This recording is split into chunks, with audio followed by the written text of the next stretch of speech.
That'll be nice. Can you hear me okay? I can hear you perfectly. Hello, everybody. This is Pharmacist Michael, and today I have Mary with me, and we're going to talk about her life, her story, some of her struggles, maybe some advice she can give people in a similar situation. So, why don't we start with what is your situation? Well, I was born in a very strict religion, and I was the youngest of 12 children. My mother was 46 when she had me, and the biggest part of their belief was that they didn't believe in going to doctors or seeking medical attention. So I was born with a lot of physical disabilities.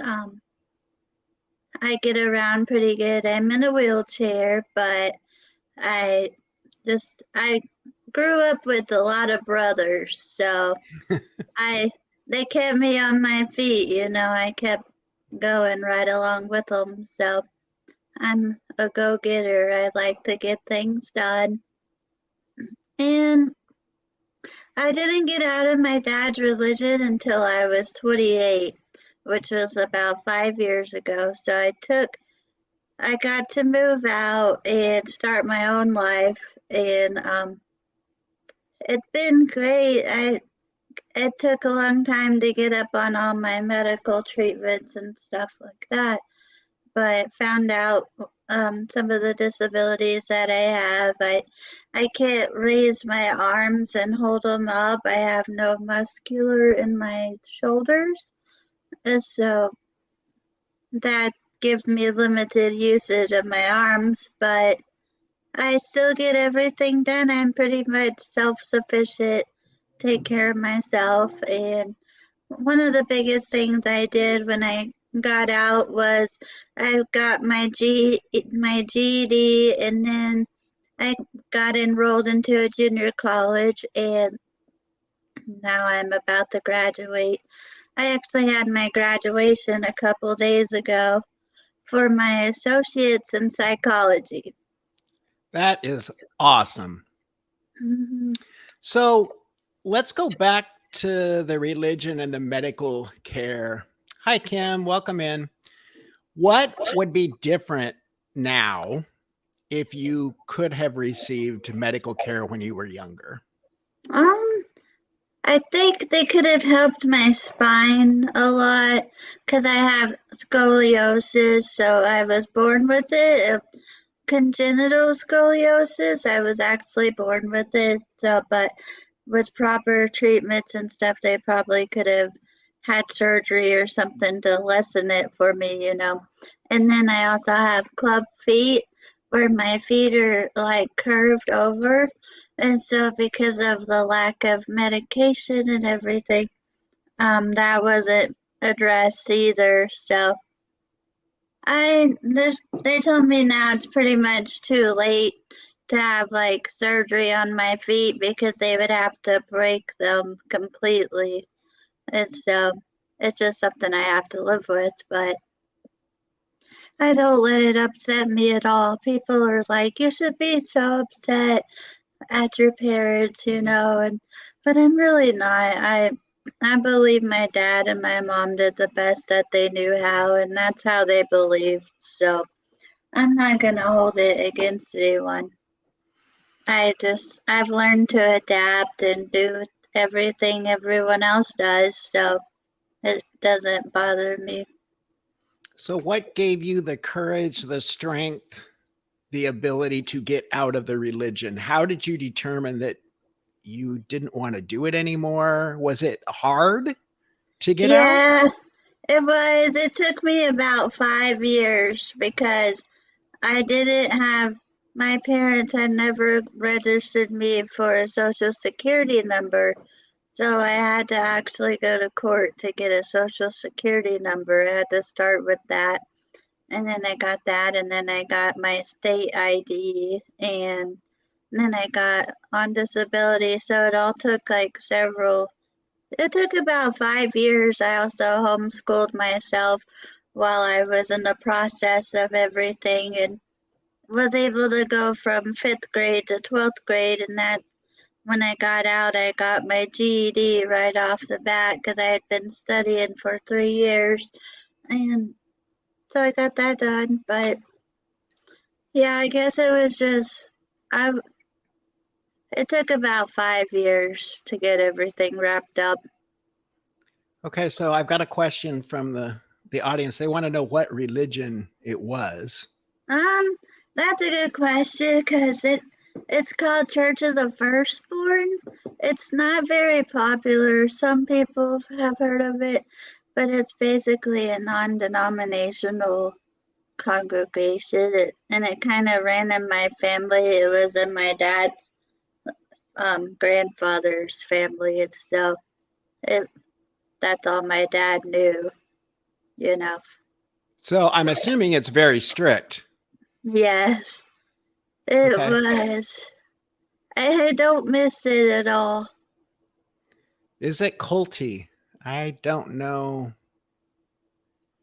Is it Yeah, is it a cult-like religion? yes. Okay. But you were able to get out. Was it dangerous trying to get out? No, it wasn't. I hurt my dad really bad. It was really sad because the way they believe, if you leave the church, then they can't have anything to do with you. It's kind of like Amish religion where you get shunned if you leave. And so I had to know that I was going to break that contact with my father, so that was the hardest part. Do you have contact with your siblings or your mom? Yeah, my mom actually passed away when I was 17, Oh, and then my dad passed away 2 years ago, but I still have contact with most of my siblings. There's 12 of us, and we all live here, so there's just some that we don't really see very often, but yeah, for the most part, they're not in the church either. oh, okay. No, none of us are. And especially after my dad passed away, it just kind of went down after that even more. And you're the youngest, right? Yes. Okay. Okay. So tell me about your typical day and what do you do differently than someone who wouldn't have a disability like you have? Well, it takes me a little bit longer to get up in the mornings. I have a chronic pain in my leg and my back, so it takes me a little time to get around. And I'm engaged. My fiance lives Oh, with good. me, and so he helps me get stuff, and if I need help getting dressed or anything like that. But for the most part, I take care of myself and wanting to get a job after I finish my degree. And then I've never had a job before, so I'm really looking forward to that because there's so many options now from working from home, and Right. I know that I'll be able to do it. That's amazing. So are you going to do counseling? Is that your plan? I have several things I want to do. I want to be like a benefits planner. I want to work for HR. I want to do therapy. There's just like 3 or 4 different ones I'm thinking about. And I'm not sure. I'm fixing to get my degree, my associate's in psychology. So I'm wanting to continue on that sometime. I just don't know if I'm going to go ahead and try to get a job when I graduate and then go back to school after that. I'm not really sure because my fiance is kind of going through a lot and he's having some bad health issues and stuff. He's in the process of having surgery and getting on disability. So it's kind of just everything's up in the air right now. But I would love to work. I I love making videos on TikTok. Good. I do a lot of graphics design stuff on the computer. And I like doing PowerPoint presentations, and so I kind of have a lot of things that I enjoy doing. So, what advice would you give somebody who finds themselves in one of these religions that they don't want to be in anymore? Mm, Definitely talk to people. Um, Always reach outside the box, get some different perspectives, some good ideas. Make sure that you have something to lean on to in the end, because you don't want to just do all this stuff and not have anything planned for it. And that's why I made sure to have an income and everything before I moved out. Did your siblings quit before you did? Yeah, I lived at my dad's the longest. Okay. So Mhm. in order you basically if you lived there you had no choice, right? You had to go to the church. Yeah, Okay. exactly. Yep. Okay, so you're done with college. You're going to get married. Yeah. And now you just need to decide what kind of job you want. Yep. And if I'm gonna continue my education. So, would you think about maybe doing a advanced psychological degree? Yeah, I would. I love anything psychological. Okay. And would you consider counseling? Is that what you're I mean, you told me some of the things you like to do. Hmm. Yeah, I would like to do counseling and or be a caseworker. I could do that. I'm just trying to think of all the things that I can mostly do from home Right. because I'm not able to drive. I can ride in a car and everything, but it's just kind of difficult to go out every day and work, when I'm able to do it from home now. So, is mobility your biggest issue? Yes. Okay. And is it because of the pain mostly? Just the way my body is formed because my spine is really off, and then my legs and my feet. So I'm just kind of really off balance. Okay. And you're in a wheelchair. So you can move around, you just Yeah, can't drive. correct. Because I can't hold my arms up. So Oh, okay. That makes mhm. sense. I can still use them. I just can't hold things up or any, Right. Okay. like the motion of the steering wheel, that would be too much for me. What about cooking?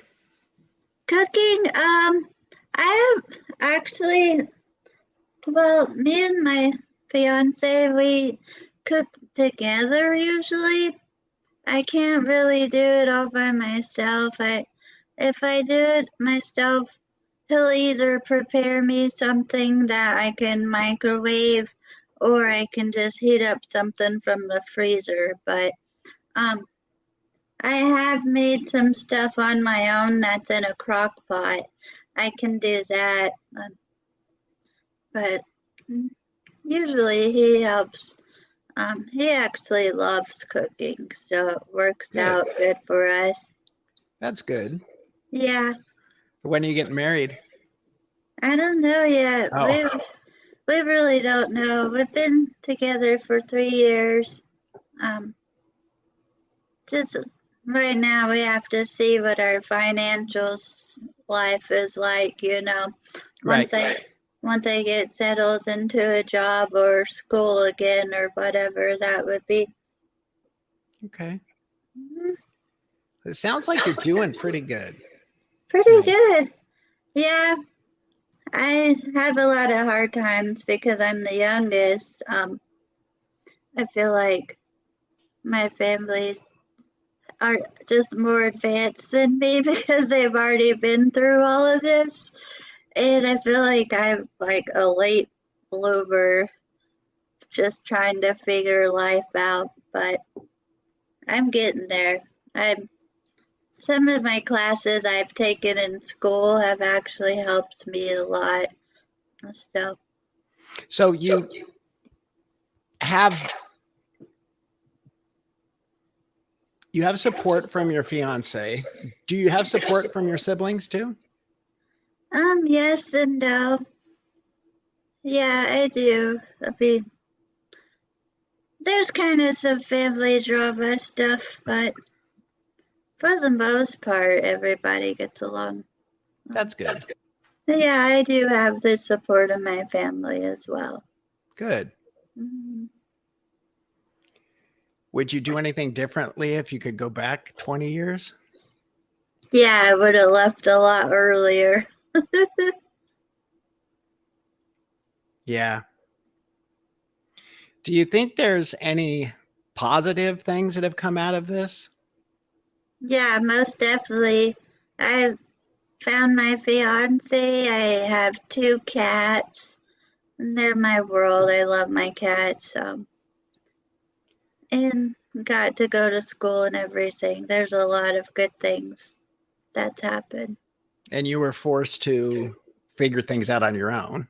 Pretty much. Yeah. So there was a lot of trial and error, Right. but learned a lot of stuff the hard way. But Yeah. Sometimes that's what it takes. I learned a lot from it. Is there anything else you'd like to tell the audience?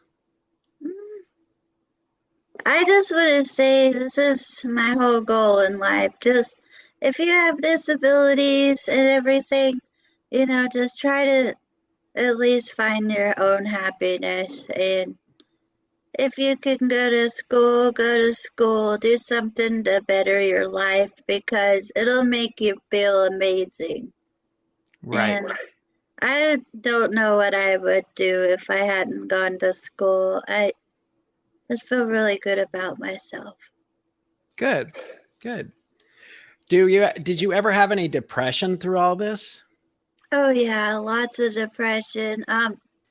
Last year was probably the hardest year in my life. I was sick a lot, and it took the doctors a while to figure out what was wrong. But I was having gallbladder attacks, and so I had to get my gallbladder removed. That was kind of scary, but I missed a lot of school because of that, and I would have already been done if it wasn't for that. But after that, for some reason, I went through a really hard stage of depression for like 3 or 4 months. I was so depressed, and I've never been that depressed in my life. I wasn't able to do school because of my health and everything. And I just felt really bad, I guess. I really don't know how to explain it. It was just really rough. How'd you get through it? My cats and my fiance, and just I just told myself, you gotta try again. And once I started caring about myself again and getting school lined back up and everything and then I was in therapy for a little while, and that helped a Good. lot. Mhm. A lot of people are scared to go to therapy because they think it makes them less of a person. But I would rather see somebody start with therapy before they go straight to medications, just because I think you need to learn some coping skills and Yeah. figure out what is actually causing some of these things to happen to you. Mhm. I completely agree. Yep. So are you a doctor or you're a pharmacist? I'm a pharmacist That's cool. and I'm actually board certified in psychiatry. So that's my specialty. That's awesome. But now I've moved up to management starting the first of the year. So I'm running a hospital with an infusion center and an outpatient and inpatient pharmacy now. So Oh, it's a little bit really? different. Yeah. Wow. Where are you located at? I'm in Oregon on the Oregon. coast. Yep. That's nice. I bet it's really pretty. It's very pretty this time of year. It's starting to get nicer. During the winter, it rains a lot and it's windy, Mm-hmm. but it's beautiful now. And I like talking to people about their stories. Uh-huh. That's what my YouTube channel is kind of morphed into. I still do videos too, but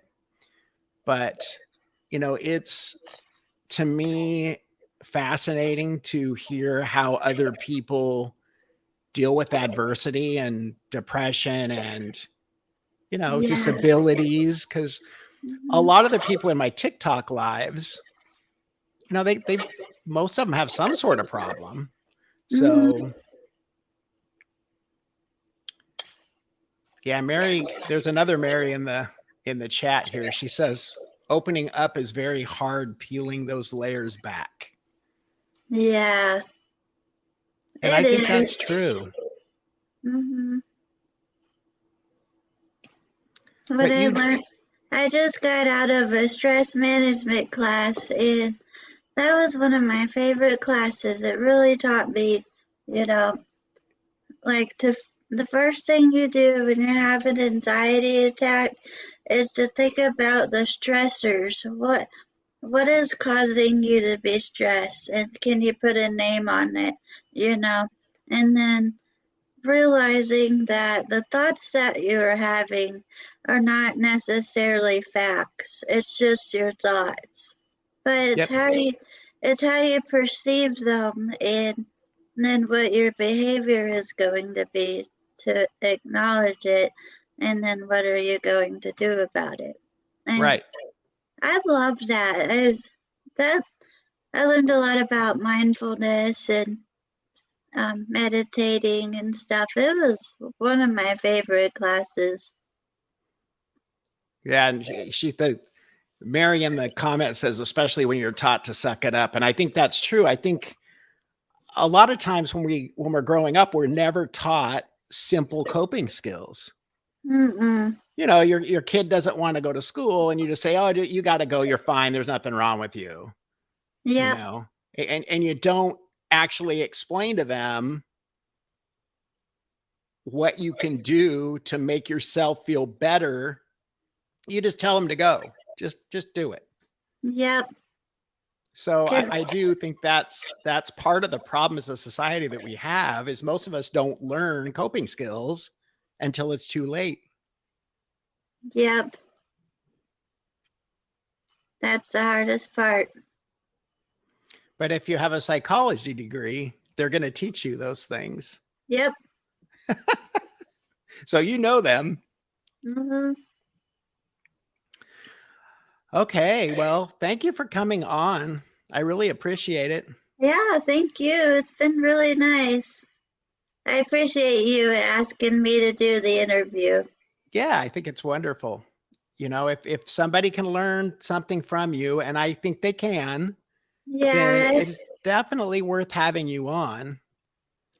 thank you. I would love to be able to do that more on my own too. I just never really learned how to.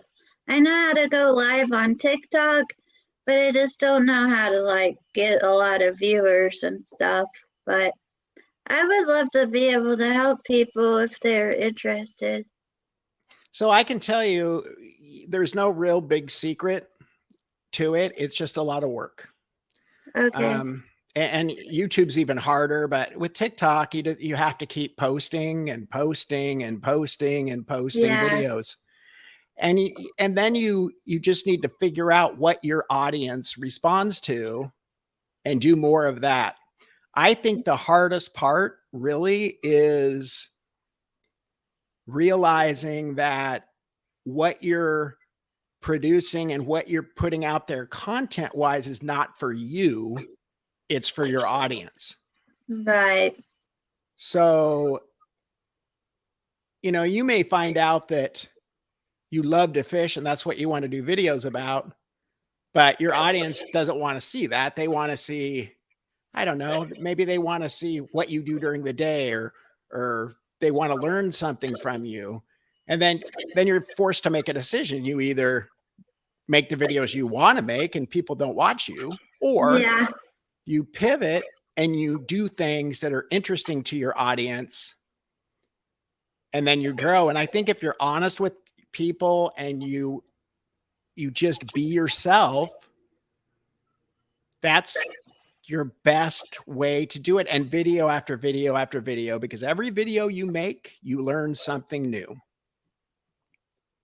I just don't know where to, like, I have a hard time deciding what kind of videos, or like, what am I going to talk about? What am I going to do? That's my hardest part.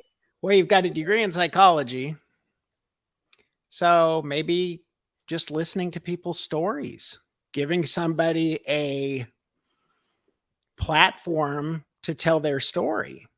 That's kind of what I do. I mean, Yeah. when I go on a TikTok live, I answer people's questions, but a lot of times people come in with problems. You know, of course, they ask me a lot of questions about medications, but they may ask other things too. And I've had some of the same people in there for years. They've been coming to watch me for years. So if you keep going live at the same time every day for long enough, they'll figure out you're on there. And if they Yeah. like you, they'll come watch you. That'd be really cool. Yeah. Well, good. Well, thanks for coming on again. All right. Thank you for having me. I enjoyed it. Okay, great. I will talk to you soon. Okay. Thank you. Have a great evening. You too. Bye All bye. right. Bye.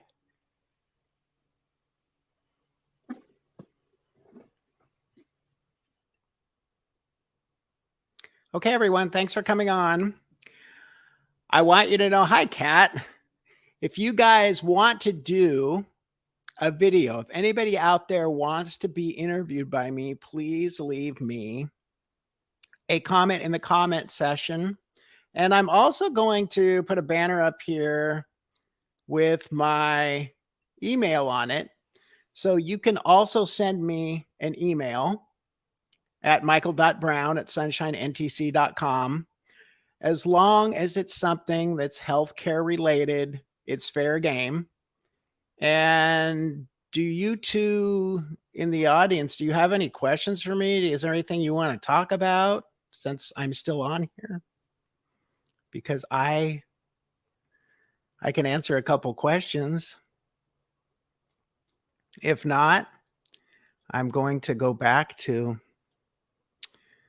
my evenings. I guess not. Okay, I'm Pharmacist Michael, everyone. Be happy and be healthy. Can I work for you tomorrow? I don't think so, Kat. Thank you. Thank you, Twinkie. I really do enjoy it. I really do. That's why I do it. I really enjoy hearing people's stories, and I never know where it's going to take me, where the interview is going to go. And I don't know if you guys have seen all of them, but I mean, I had one that started out with a gallbladder surgery and ended up going into dating. So you just don't know. And that's what I like. And I do like the lives also, because one, I don't have to edit it, but other than that, it's just, I think it's more real. I think I guess that's the way to put it. It's more real. But anyway, I don't have anything scheduled for tomorrow night, but you never know what's going to happen. So stay tuned. I'll see you guys soon.